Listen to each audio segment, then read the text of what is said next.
విశాఖపట్నం సింహాచలంలోని వరాహ లక్ష్మీ నరసింహస్వామి దేవస్థానంలో ఈ నెల 9న తెప్పోత్సవం జరగనుంది. పుష్య బహుళ అమావాస్య సందర్భంగా కొండ దిగువన వరాహ పుష్కరిణిలో అత్యంత వైభవంగా స్వామివారి తెప్పోత్సవం జరపడానికి అన్ని ఏర్పాట్లు చేస్తున్నామని ఆలయ ఈవో శ్రీనివాసమూర్తి తెలిపారు.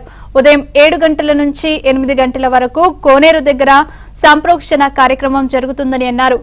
అనంతరం పైడితల్లి అమ్మవారి ఆలయం మీదుగా తొలి పావంచ మార్గం ద్వారా స్వామివారు కొండపైకి చేరుకుంటారని ఈవో శ్రీనివాసమూర్తి చెప్పారు. స్వామివారి తెప్పోత్సవంలో పాల్గొనే భక్తులకు ఎలాంటి ప్రమాదాలు జరగకుండా ఉండేందుకు గజ ఈతగాళ్లను అందుబాటులో ఉంచామని అన్నారు. పంచుతూ పుష్కరిణి ప్రాంతం దగ్గర సాంస్కృతిక కార్యక్రమాలు ఏర్పాటు చేస్తున్నామని, స్వామివారి దర్శనం అనంతరం భక్తులకు ఉచిత ప్రసాదం అందజేస్తామని ఈవో తెలిపారు. జై శ్రీమన్నారాయణ. మనకి 9వ తారీఖున స్వామివారి తెప్పోత్సవ కార్యక్రమాన్ని నిర్వహించడం జరుగుతుంది. ఇందులో భాగంగా ఆ రోజున ఉదయం 7 గంటల నుంచి 8 గంటల వరకు సంప్రోక్షణ కార్యక్రమం ఇక్కడ నిర్వహించడం జరుగుతుంది. అర్చక స్వాములు ఆ కార్యక్రమాన్ని నిర్వహిస్తారు.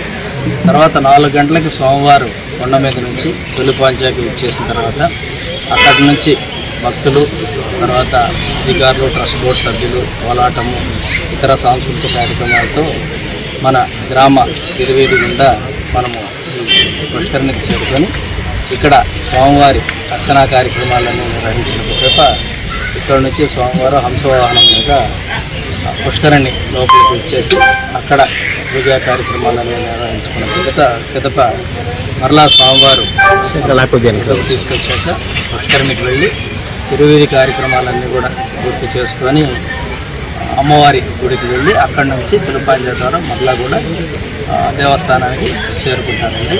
దీనికి సంబంధించిన ఏర్పాట్లన్నీ కూడా పూర్తి చేయడం జరిగింది. తర్వాత అన్ని శాఖల అధికారులతో కూడా సమన్వయం చేసుకుంటూ మనం ఈ కార్యక్రమాన్ని నిర్వహిస్తూ ఉన్నాం.